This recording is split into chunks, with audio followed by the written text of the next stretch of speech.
எங்களுடைய மனித உரிமைகள் மீறப்பட்டிருக்கிறது. மீறப்படுவது என்பதை உலகில் செய்கின்ற ஒரு புனிதமான நிகழ்வுகளை நீங்கள் ஈடுபட்டிருக்கிறீர்கள்.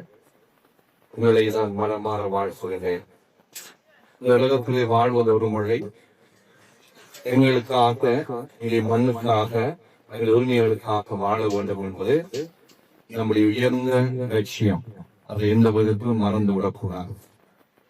சில உண்மைகளை இந்த இடத்துல நான் சொல்லி வைக்க விரும்புகிறேன்.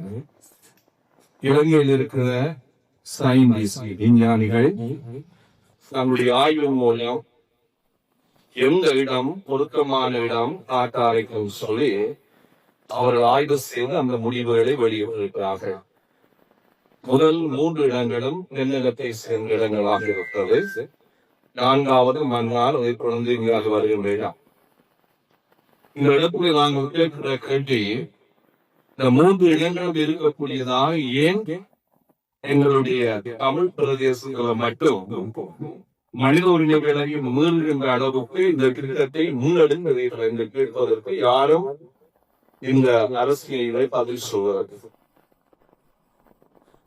எங்களை ஏமாற்றி எங்களுடைய 3000-4000 வரலாறு கொண்ட இந்த வரலாற்று பூமியிலிருந்து அடியோடு கிளப்பி எங்களை அனுப்பிவிட்டு தங்களுக்கு சொந்தமாக்கிக் கொள்வதற்காக இந்த திருட்டுத்தனமான திட்டங்கள், இது ஒரு அபிவிருத்தி திட்டம் அல்ல, இது ஒரு அபிவிருத்தி திட்டம் அல்ல என்பதை மீண்டும் நான் உங்களுக்கு சொல்லி வைக்கிறேன்.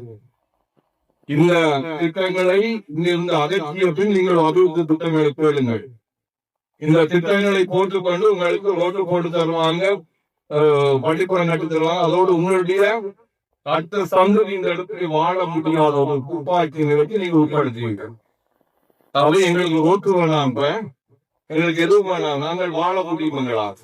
இந்த திட்டங்களில் முதலில் இங்கிருந்து நீங்கள் கொண்டு போங்க என்பதுதான் எங்களுடைய வேண்டுகோளாக இருக்கும் என்பதை அதில் உறுதியாக இருந்து கொள்ளுங்கள். ஒரு காற்றாலையும் நிறுவப்படுவதனாலே என்னிடம் இருந்து குறைந்தது 8 ஏக்கர் காணி களவாடப்படுகிறோம். அதோடு எங்களுடைய மண் அப்புறப்படுத்தி ஏதோ ஒரு தெரியாத ஒரு நாடுகளுக்கு அனுப்பி வைக்கப்படுகிறார். அடுத்தது எங்களுடைய கீழ் நிலத்தடி தண்ணீர் உப்பாதமானதற்கான இழைப்பாடு ஏற்படுகின்றது. 4000 மேற்பட்ட சீமன் பிளாட்ஃபார்ம் உள்ளே இடப்படுகிறது. 100-150 அடி ஆழத்துல இதுவும் ஒரு பயங்கரமான அடித்தளமிட்டு எங்களுடைய வளத்தை மிகவும் திட்டமிட்ட முறையில சூறையாடுகள் அளிக்கின்ற நிகழ்வுகளை பல்தேசிய கம்பெனியோடு சேர்ந்து இந்த அரசாங்கம், முதலில் இருந்த அரசாங்கம், இந்த அரசாங்கமும் செய்து கொண்டிருக்கிறது என்பதை உங்களுக்கு தெரிவித்துக் கொள்வதை உங்களுடைய காகிதத்திலிருந்து நான் கேட்டுக்கொள்வது, உங்களுடைய உயிர் போனாலும் இந்த திட்டத்தை அனுமதிக்க வேண்டாம் என்று கேட்டுக்கொள்வதையும், என்னுடைய குழந்தைகள் இந்த மண்ணிலே ஆரோக்கியமாக வாழவும், இந்த மண்ணிலே எங்களுடைய குழந்தைகள் உரிமையோடு வாழ வேண்டும். இதை இலங்கை நாடு, இது எங்களுக்கு கூட்டினார். இலங்கையில் வாழ்ந்த எல்லாரும் உரிமை இது இலங்கை நாடு.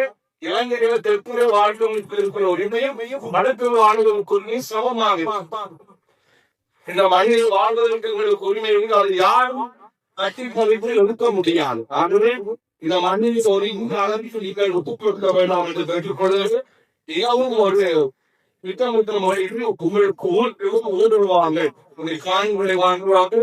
1 லட்சம் 2 லட்சம் என்ற ரீதியிலே சம்பளம் கொடுத்து உங்களுக்கு இருந்து பலரை வேலைக்கு அமர்த்துவார்கள். அவர்களை உங்களுக்காக செயல்படுவாங்க. ஆகவே அந்த கம்பெனி மிகவும் பயங்கரமான கம்பெனி, உள்ளே வரவிட வேண்டாம் என்று அன்போடு தாழ்மையோடு இங்க இருக்கிற குருக்கள் சார்கள், நேரு சுவாமி சார்கள் உங்களை கடன் விழித்து காலை வளர்ந்து பேசுகிறோம். இந்த மண் எங்களுடைய மண், எங்களுடைய சந்ததி சந்தோஷமாக வாழ வேண்டும்.